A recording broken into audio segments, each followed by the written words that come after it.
లక్షలాది మంది పెన్షనర్లకు ముఖ్యంగా డిజిటల్ లైఫ్ సర్టిఫికేట్ సమర్పించేటప్పుడు ఎదురయ్యే అతిపెద్ద సమస్యకు పరిష్కారం లభించింది. ప్రస్తుత కాలంలో చాలామంది పెన్షనర్లు జీవన ప్రమాణ కేంద్రాల్లో తమ డిజిటల్ లైఫ్ సర్టిఫికేట్‌ను సమర్పిస్తున్నారు. అయితే అక్కడ సర్టిఫికేట్స్ సక్సెస్‌ఫుల్ అని వచ్చినప్పటికీ పెన్షన్ కార్యాలయాల్లో అవి రిజెక్ట్ అవుతున్నాయి. పెన్షన్ ఆగిపోయిన తర్వాత తాము సమర్పించిన సర్టిఫికేట్ తిరస్కరణకు గురైందన్న విషయం పెన్షనర్లకు తెలియడం లేదు. ఒకసారి పెన్షన్ ఆగిపోతే మళ్ళీ అది సిస్టమ్‌లోకి వచ్చి యాక్టివేట్ కావడానికి కనీసం నెల రోజులు సమయం పడుతుంది.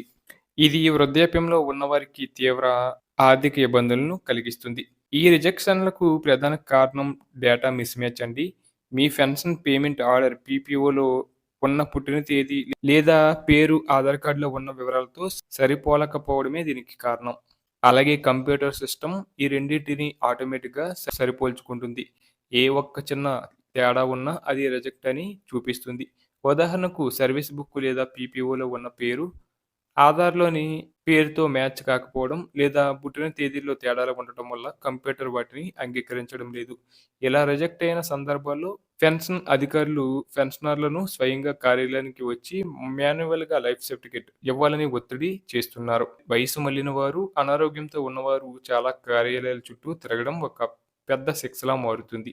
దీనిపై డిపార్ట్మెంట్ ఆఫ్ టెలికమ్యూనికేషన్స్ వారు ఆధార్ సంస్థ సీఈఓ గారిని సంప్రదించి వివరణ కోరారు. దీనికి స్పందించిన ఉదయ్ స్పష్టమైన వివరణ ఇచ్చింది. ఆధార్ అనేది కేవలం ఒక గుర్తింపు కార్డు మాత్రమే. అంతేకాని అది పుట్టిన తేదీని నిర్ధారించే అధికారిక పత్రం కాదు. ఆధార్‌లోని వివరాల ప్రకారం ప్రభుత్వ రికార్డులను లేదా సర్వీస్ బుక్ వివరాలను మార్చుకోవాల్సిన అవసరం లేదు. సుప్రీంకోర్టు ఇచ్చిన గత తీర్పుల ప్రకారం కూడా ఆధార్ అనేది డేట్ ఆఫ్ బర్త్ వెరిఫికేషన్ కోసం వాలిడ్ డాక్యుమెంట్ కాదు. కాబట్టి కేవలం ఆధార్‌లో పేరు లేదా పుట్టిన తేదీలో తేడాలు ఉన్నాయన్న నెపంతో డిజిటల్ లైఫ్ సర్టిఫికేట్‌ను తిరస్కరించడం చట్టవిరుద్ధం. ఇకపై అధికారులు ఈ విషయంలో చాలా జాగ్రత్తగా ఉండాలని కేంద్ర ప్రభుత్వం ఆదేశించింది. ఒకవేళ కంప్యూటర్ సిస్టమ్ ఆధార్ డేటాతో సరిపోలడం లేదని రిజెక్ట్ చేసినా పెన్షన్దారులు మాన్యువల్‌గా వెరిఫై చేయాల్సి ఉంటుంది. పెన్షనర్ సమర్పించిన పీపీఓ నంబర్, సర్వీస్ బుక్‌లోని వివరాలతో సరిపోతే చాలు. ఆ సర్టిఫికేట్‌ను వాలిడ్ కింద పరిగణించాలి. టెలికాం శాఖలో సంపన్న, డిఫెన్స్‌లో స్పార్స్, సివిల్ సర్వీసెస్‌లో భవిష్య వంటి ఆన్‌లైన్ సిస్టమ్స్ వాడుతున్నారు. ఏ సిస్టమ్ వాడుతున్నా సరే ఆధార్ మిస్‌మ్యాచ్ కారణంతో పెన్షనర్లను ఇబ్బంది పెట్టకూడదు. ముఖ్యంగా పేర్లలో చిన్న చిన్న స్పెల్లింగ్ తేడాలు ఉన్నా లేదా ఇంటి పేర్లు అబ్రివేషన్ రూపంలో ఉన్నా అంటే లక్ష్మీనారాయణకు బదులుగా కేఎల్ నారాయణ అని ఉన్న వాటిని కూడా ఆమోదించాలి.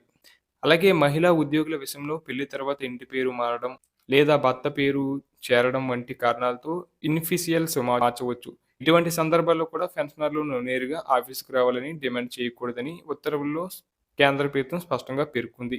అలాగే పీపీఓ నెంబర్ మరియు పీపీఓలోని ఫోటో సరిపోతే అది చాలు. ఆధార్ అనేది గుర్తింపు కోసం మాత్రమేనని, దాని ఆధారంగా లైఫ్ సర్టిఫికేట్‌ను పక్కన పెట్టవద్దని సుప్రీంకోర్టు ఆదేశాల మేరకు ఈ మార్పులు వచ్చాయి. పెన్షనర్లు తమ హక్కులను తెలుసుకొని ఇటువంటి సమస్యలు ఎదురైనప్పుడు అధికారులకు ఈ జీవో గురించి వివరించవచ్చు. దీనివల్ల వృద్ధాప్యంలో అనవసరంగా ఆఫీసుల చుట్టూ తిరిగే కష్టం తగ్గుతుంది మరియు పెన్షన్ నిరంతరంగా అందే అవకాశం ఉంటుంది.